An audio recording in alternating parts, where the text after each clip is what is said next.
Hello everyone, I hope आप सभी लोग बहुत अच्छे होंगे। तो इस वीडियो में हम लोग क्लास 11 फिजिक्स की चैप्टर 1 देखने वाले, जिसमें आज की हम लोग का टॉपिक रहेगा प्रकृति में बल।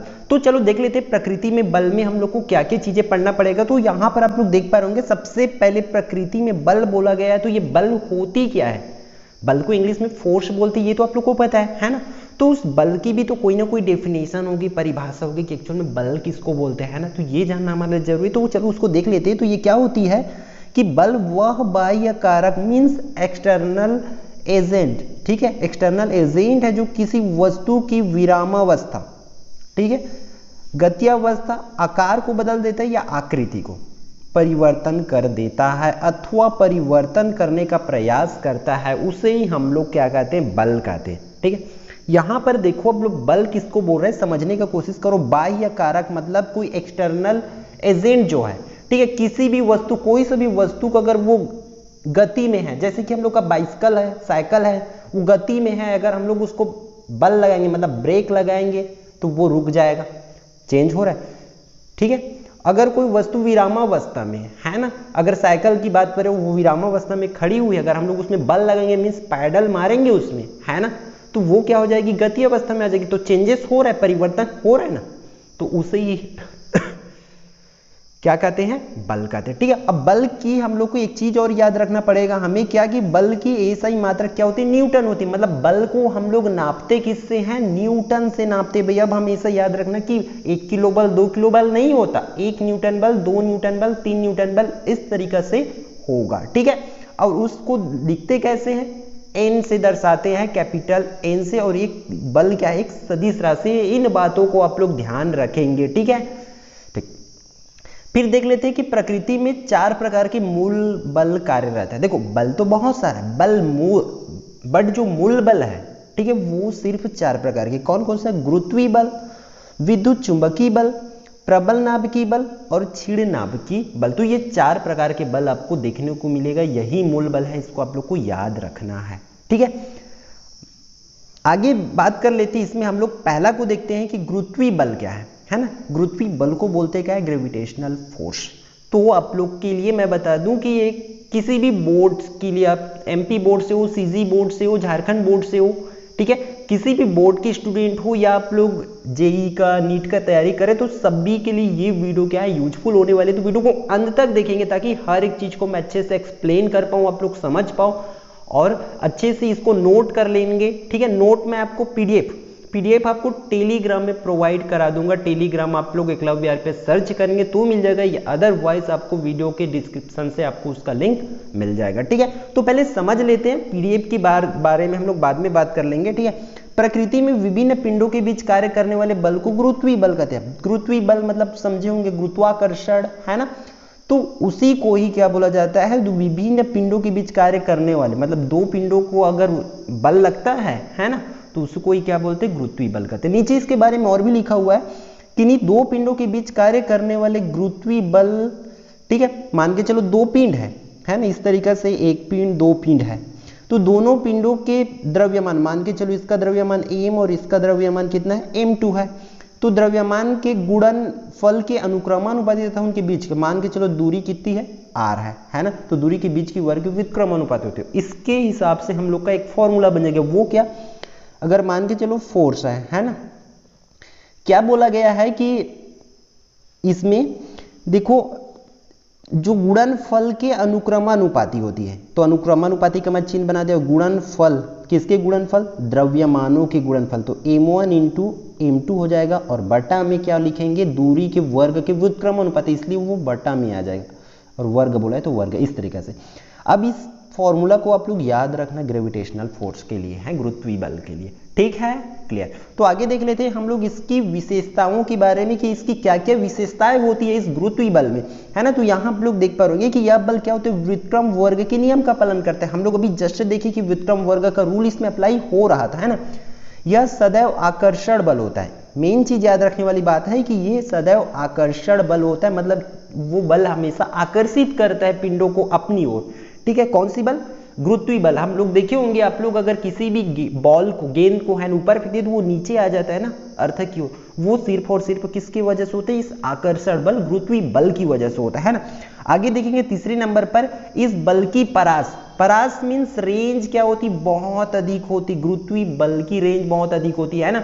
हम लोग को पता है अगर हम लोग को अगर गुरुत्वाकर्षण बल को अगर उससे बाहर निकलना है तो बहुत ज़्यादा रेंज तक हम लोग को बाहर जाना पड़ेगा, है ना, तब जाके हम लोग इसके लिए और बहुत ज़्यादा मेहनत भी करनी पड़ेगी, है ना, अगर बॉल को ऊपर फेंकते हैं तब। क्लियर है? तो ये बॉल से तो आप लोग को समझ आ गया होगा कि इसकी रेंज 2 है। परास, हिंदी में परास बोलते हैं, तो गुरुत्वीय बल की परास जो है बहुत अधिक होती है। चौथा बात पॉइंट क्या लिखा है कि यह केंद्रीय बल होता है। अब ये केंद्रीय बल समझने वाली बात है ना, तो मैं इसकी परिभाषा बता देता हूं कि केंद्रीय बल बोलते किसको है, पहले समझ जाओ इसको फिर आगे पढ़ेंगे। किसी वस्तु पर लगने वाले उस बल को कहते हैं, केंद्रीय बल के बारे में बोल रहा हूं मैं, ठीक है।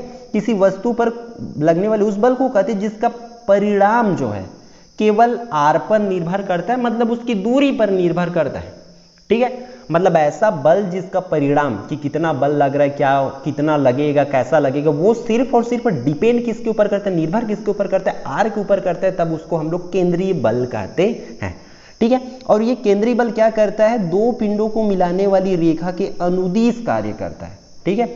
अगर दो पिंड है ऐसे तो इस रेखा के अनुदिश मतलब यहां पर वो बल क्या करेगा, कार्य करेगा। अब बात कर लेते हैं आगे कि इसमें क्या लिखा है, यह बल संरक्षी बल होता है, ठीक है। संरक्षी बल का परिभाषा नीचे देखेंगे, इसको इंग्लिश में बोलते हैं कंजर्वेटिव फोर्स, ठीक है। सभी चीजों को हिंदी इंग्लिश दोनों में याद रखना है आप लोग को। देखो, जब किसी बल या उसके विरुद्ध किया गया कार्य पिंड की प्रारंभिक और अंतिम स्थिति पर निर्भर करता है, पद की प्रकृति पर नहीं, तो उस बल को देखो यहां पर डिफरेंट क्या रहा, पहले हम लोग देख रहे थे केंद्रीय बल, देखिए तो वो आर पर निर्भर कर रहा था, मतलब दूरी पर निर्भर कर रहा था, है ना।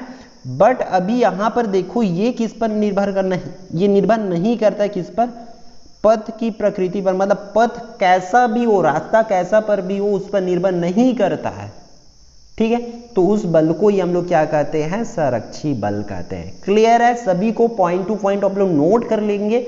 अगर पीडीएफ चाहिए तो आप लोग को टेलीग्राम से मिल जाएगी इसकी पीडीएफ, ठीक है। बस आपको जरूरत क्या है, चीजों को अच्छे से समझने का।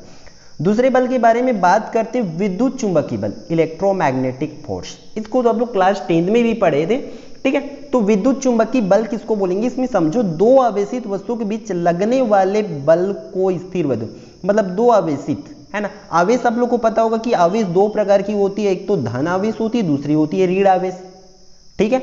तो ऐसे दो आवेशित वस्तु जिसमें आवेश हो, तो उन आवेशित वस्तुओं के बीच लगने वाले बल को बहुत आसान तरीके में लिखा गया है ना। तो आवेशित वस्तु के बीच लगने वाले बल को ही स्थिर वैद्युत बल कहते हैं, स्थिर विद्युत बल कहते हैं, तथा दो चुंबकों के बीच, ठीक है। अब जाहिर सी बात है चुंबकों के बीच लगेगा तो उसको क्या बोलेंगे, चुंबकीय बल बोलेंगे। क्लियर है? बात कर लेते हैं इनकी विशेषताओं की। तो इसमें पहला जो है, देखो क्या लिखा गया है कि यह बल व्युत्क्रम नियम का पालन करता है। पिछला वाला भी बल हम लोग का व्युत्क्रम नियम का पालन कर रहा था, ये भी कर रहा है, ठीक है। दूसरा यहाँ पर मिस्टेक हुआ, देखो यह बल है वो, ठीक है। यह बल आकर्षण और प्रतिकर्षण दोनों प्रकार का होता है। पिछला वाला में हम लोग क्या देखे थे, सिर्फ आकर्षण बल था, मतलब सिर्फ आकर्षित कर रहा था चीजों को। बट ये बल क्या होती, विद्युत चुंबकीय बल।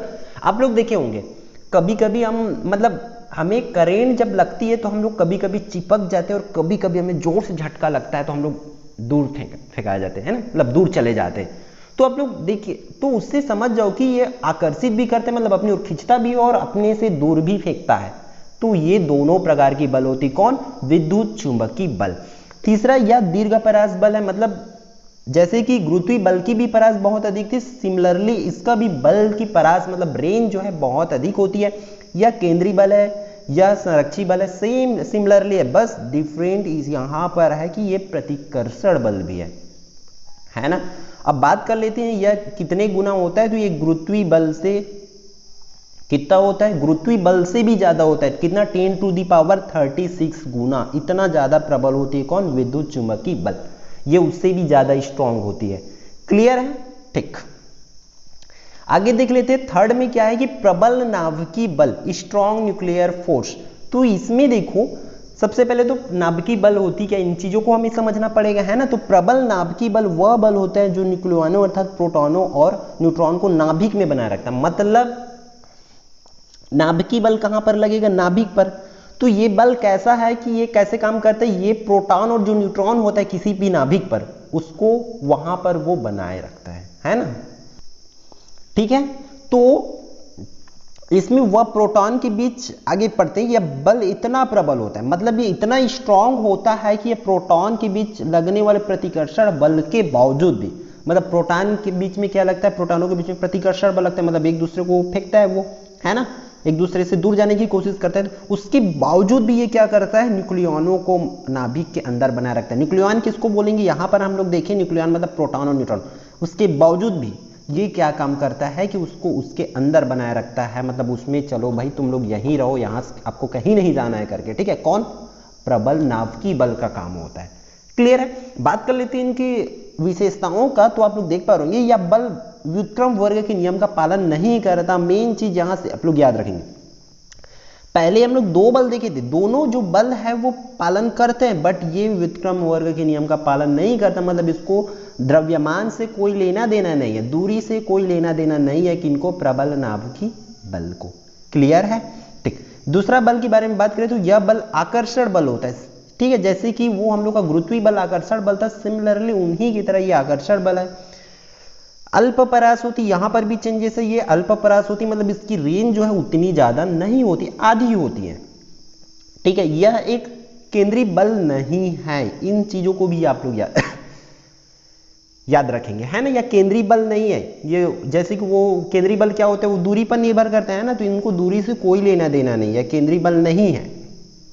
यह संरक्षी बल भी नहीं, मतलब इसको पथ पर भी कोई, पथ पर मतलब लेना देना है। ये जो बल होता है वो क्या होता है, विद्युत चुंबकीय बल से 100 गुना, ठीक है, विद्युत चुंबकीय बल से 100 गुना, और किससे, इस वाले से गुरुत्वीय बल से 10⁻38 गुना प्रबल होता है, मतलब वो उन दोनों से भी ज्यादा होता है, ठीक है। कौन, प्रबल नाभिकीय बल। सभी बातों को आप लोग को ध्यान में रखना है, किसी भी एग्जाम में इन सभी चीजों को पूछा जा सकता है, ठीक है। और ये स्टार्टिंग क्या थ्योरिकल बेस्ड है, तो हम लोग इसको इस तरीके से देख रहे हैं, बाकी जिनको बोर्ड भी समझने की जरूरत रहेगा हम उनको बोर्ड पर जरूर देखेंगे, ठीक है।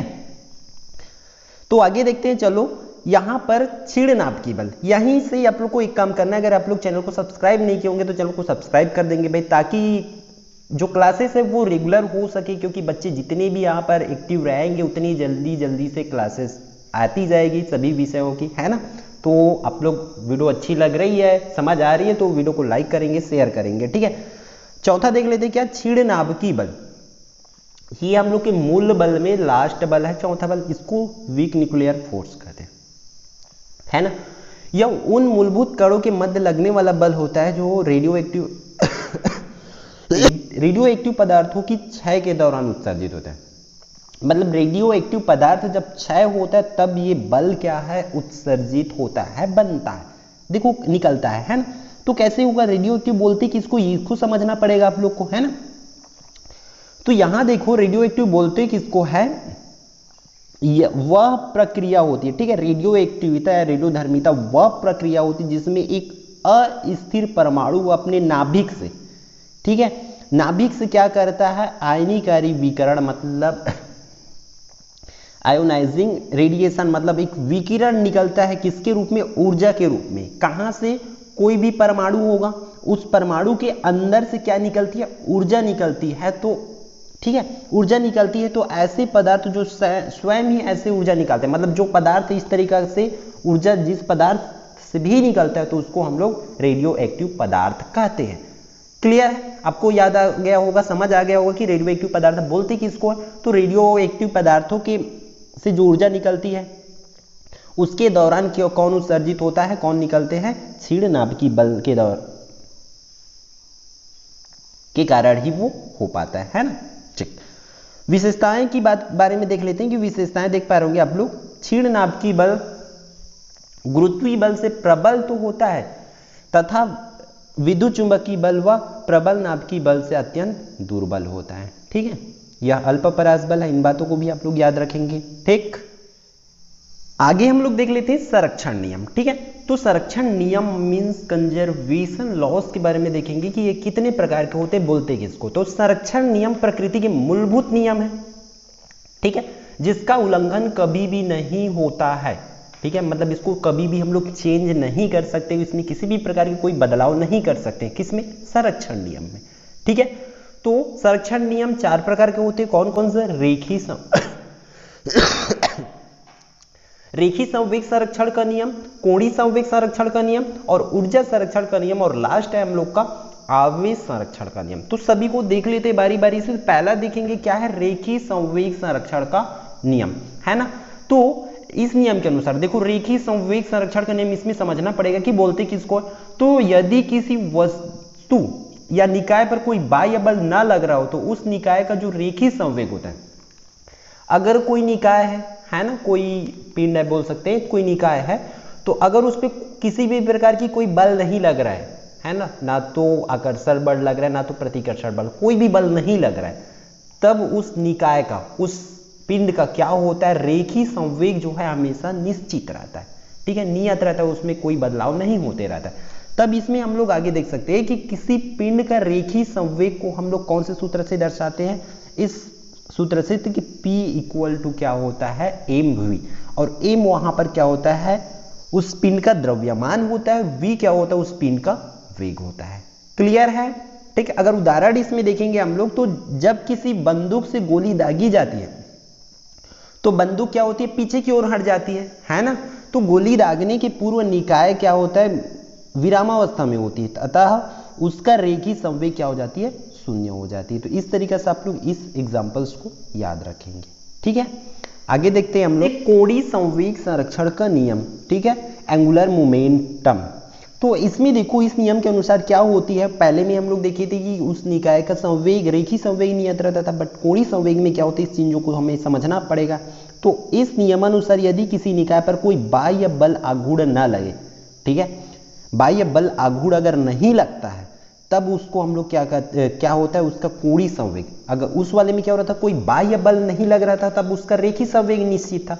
अगर इसमें कोई बाह्य बल नहीं लगता है, तब इसका क्या होगा, इसका कोणीय संवेग जो है निश्चित रहेगा। बात कर लेते कोणीय संवेग, तो देखो इसको कोणीय संवेग को हम लोग एल से दर्शाते हैं, और इसका सूत्र इस तरीके से हो जाएगा, ठीक है, I इक्वल टू ओमेगा, ठीक है। तो I क्या है, जड़त्व आघूर्ण है ना, और ओमेगा क्या है, कोणीय वेग है, कि उसका कोणीय वेग कितना है वो, ठीक है। अब इसमें उदाहरण के लिए देख लेते हैं कि जब सूर्य के चारों ओर दीर्घ वृत्तीय मार्ग में घूमता हुआ कोई ग्रह सूर्य के निकट आता है, ठीक है, सूर्य के चारों ओर मतलब सूर्य के पास में कोई ग्रह आ जाता है, तब उसका क्या होता है, कोणीय वेग बढ़ जाता है।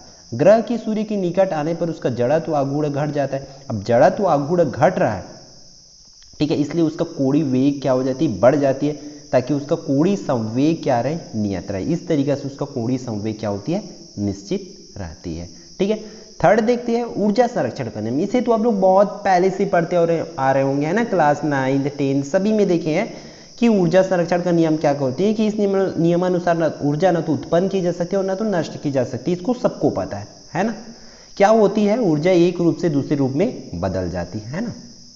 इसके उदाहरण भी आप लोग को पता होगा, जब विद्युत शक्ति जनित्र में बांध के पानी को अधिक ऊंचाई से गिराकर उसकी स्थितिज ऊर्जा को किस में बदल देते हैं, गतिज ऊर्जा में परिवर्तित कहते हैं, है ना, जिससे क्या होती है, विद्युत उत्पन्न होती है। ऊर्जा कभी भी नष्ट नहीं होती, इन चीजों को याद रखना है ना, ठीक है।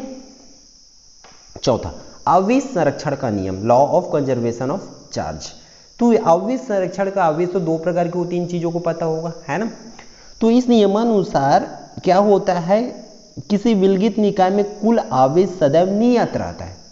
आवेश वहां पर हमेशा निश्चित रहेगा, चेंजेस नहीं होगा। आवेश फिर क्या, इसमें हमें क्या लिख सकते हैं कि आवेश ना तो उत्पन्न किया जा सकता है और ना तो नष्ट किया जा सकता है, केवल एक पिंड से दूसरे पिंड में स्थानांतरण हो सकता है। इन चीजों से भी ज्यादा हमें इन ऊपर वाले पॉइंट को याद रखना पड़ेगा कि एक विलगित निकाय में कुल आवेश सदैव नियत रहता है, वहां पर आवेश निश्चित रहेगा, आवेश कम ज्यादा नहीं होगी, ठीक है।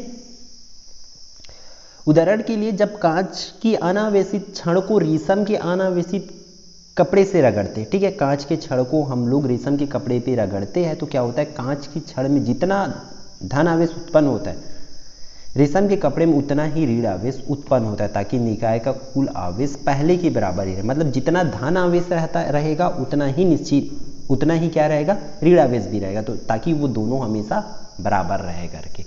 क्लियर है, ठीक।